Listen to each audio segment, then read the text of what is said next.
জান্নাতের মধ্যে আল্লাহ তাআলা এত ভালাখানা রেখেছেন, বান্দার মনে মনে আকুতি আকাঙ্ক্ষা জাগলেই পরে আল্লাহ রব্বুল আলামিন তার সামনে নিয়ে আসবেন।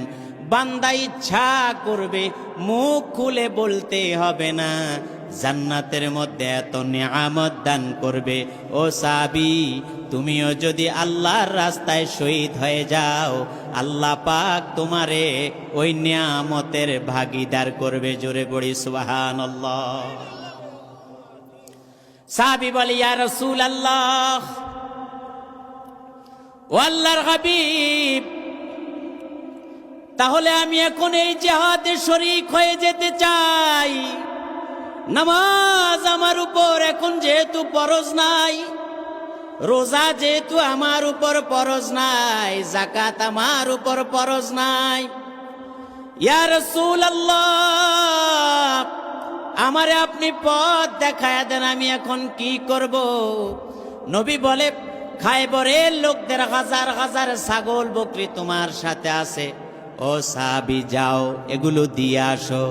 আমি রহমাতুল লিল আলামিন এগুলো রাখতে পারি না, আমি এগুলো রাখতে পারি না। আমি এগুলো তোমাকে দিয়ে যেতে চাই। তোমাকে আমি বলতে চাই, এগুলো দিয়ে দাও যাদের রাখাল তুমি, যাদের ছাগল বকরি নিয়ে এসেছো, ওদের গরু ছাগলগুলি এই ছাগল বকরিগুলো দিয়ে দাও। তুমি যদি ওগুলো দিয়ে দাও তাহলে হক আদায় হবে। আমি নবী এগুলো গ্রহণ করতে পারি না।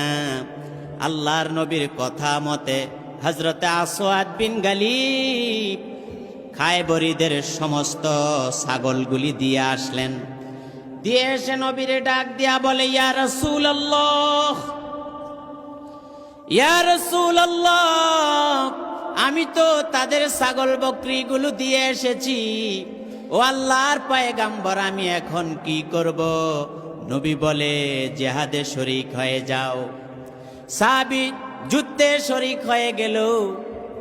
সাহাবী অতর্কিত হামলায় পড়ে গেল, এই যুদ্ধে শহীদ হয়ে গেল। শহীদ হয়ে যাওয়ার পর আল্লাহর নবীর হক অনুযায়ী সমস্ত শহীদদের লাশ তালাশ করতেছিলেন।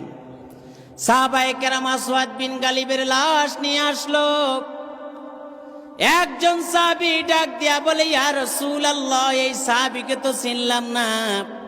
নবীজি বলে, জানো, যুদ্ধের ময়দানে মাঝখান দিয়ে এই সাহাবী আমার সাথে জিহাদে শরীক হওয়ার জন্য কালেমা পড়ে মুসলমান হয়েছে। 1 টাকা